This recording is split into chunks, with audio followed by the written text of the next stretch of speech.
আসসালামু আলাইকুম ভিউয়ার্স, কেমন আছেন সবাই? আশা করছি আল্লাহর রহমতে সবাই ভালো আছেন, সুস্থ আছেন। আমি আলহামদুলিল্লাহ ভালো আছি। তো মাংসের ভিতর দুধ দিয়ে যে এত সুন্দর মজাদার খাবার তৈরি করা যায়, সেই খাবারটাই আপনাদের সাথে শেয়ার করব। আশা করছি শেষ পর্যন্ত আমার সাথেই থাকবেন।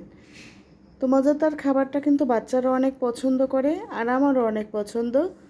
তো এখানে বেশ কিছু পেঁয়াজ আমি তেল দিয়ে ভালোভাবে ভেজে নিয়ে তারপরে কিছু বেরেস্তা আমি তুলে নিয়েছি আর কিছুটা রেখে দিয়েছি। তার ভিতরে দিয়ে দিলাম পেঁয়াজ, রসুন আর জিরা বাটা। পেঁয়াজ, রসুন আর জিরা বাটা দিয়ে সামান্য একটু পানি দিয়ে বাকি মশলাও আস্তে আস্তে দিয়ে দেব। তো এখানে একটু পানি দিয়ে দিলাম আর সাথে দিয়ে দিলাম হচ্ছে আদা বাটা। আদা বাটাটা একটু খুলতে দেরি হচ্ছিল বলে আমি একটু পানি দিয়ে ভিজিয়ে রেখেছিলাম। তারপরে দিয়ে দিলাম হলুদ, লবণ, মরিচের গুঁড়া।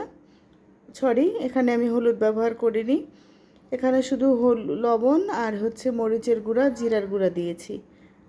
এখন মশলাটা ভালোভাবে কষিয়ে নিতে হবে। মশলাটা ভালোভাবে কষিয়ে নিয়ে আমি টুকরো টুকরো করে এখানে মুরগির মাংস রেখেছিলাম, সে মাংসগুলো এখন দিয়ে দিলাম। মুরগির মাংসটা দিয়ে কিছুক্ষণ নাড়াচাড়া করার পরে এর ভিতরে দিয়ে দিতে হবে পরিমাণ মতো দুধ। আর দুধ দিয়েই আমি এত মজাদার খাবার তৈরি করব, যেটা বাচ্চারা অনেক পছন্দ করে। আশা করছি আপনারা এতক্ষণ গেস করতে পেরেছেন না যে আমি কী খাবারটা রান্না করছি আজকে। তো যে খাবারই রান্না করি আশা করছি শেষ পর্যন্ত সাথেই থাকবেন, দেখতেই পাবেন আপনারা আমি কি খাবার রান্না করছি আজকে। আর আপনাদের কার কার পছন্দ অবশ্যই কমেন্টে জানাবেন। আর এরকম বৃষ্টি হচ্ছে এখনও চারিদিকে, আর বৃষ্টির সময় কিন্তু এ ধরনের খাবার খেতে অনেক ভালো লাগে। তো কোনো দিন এরকম করে আপনাদের সাথে শেয়ার করিনি, আজকে এইভাবে শেয়ার করছি। তো দুধের ভিতরে আমি আবার দিয়ে দিলাম হচ্ছে মশলা, আর এটা দিয়ে দিলাম হচ্ছে বিরিয়ানির মশলা।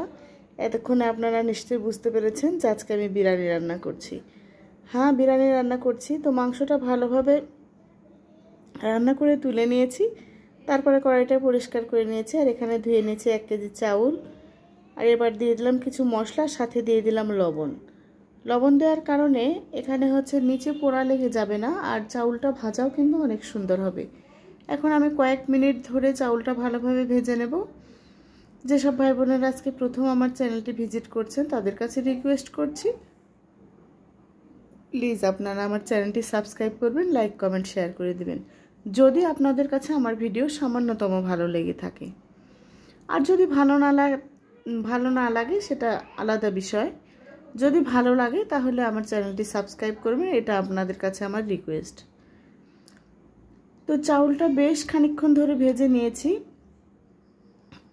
আর আমার বাচ্চারা এই বিরিয়ানি খাবারটা এত পছন্দ করে, আজ কয়েকদিন হলো আমার ছেলে বলছিল যে বিরিয়ানি খাবো, মূলত সে কারণে আজকে বিরিয়ানি রান্না করা।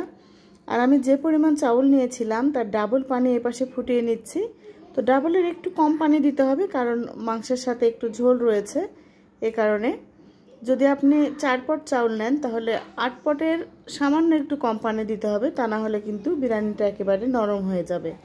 তো সামান্য একটু কম পানি দিতে হবে। তারপরে মাংসটা দিয়ে আমি ভালোভাবে মিশিয়ে নিয়ে পরিমাণ মতো পানিও দিয়ে দিয়েছি এখানে।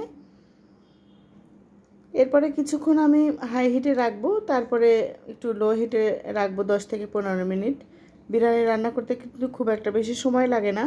আর আমি স্মেলের জন্য দিয়ে দিলাম কিছু কাঁচামরিচ, আর কাঁচামরিচটা দিলে আমার মেয়েরা বেশি পছন্দ করে, বলে আম্মু যখন পরে আবার বিরিয়ানিটা গরম করা হয় তখন কাঁচামরিচের স্মেলটা বেশি ভালো লাগে। তো কাঁচামরিচও দিয়ে দিলাম, দিয়ে এখন ভালোভাবে একবার নেড়ে দিলাম। এখন ঢাকনা দিয়ে 10 থেকে 15 মিনিট আমি রেখে দেব, তারপরে আমার হয়ে যাবে চিকেন বিরিয়ানি। আমার বাচ্চাদের অনেক পছন্দের খাবার। আশা করছি আপনাদের কাছেও আমার রেসিপিটা ভালো লেগেছে। সাথে থাকার জন্য অনেক অনেক ধন্যবাদ। আজ এ পর্যন্তই। আসসালামু আলাইকুম।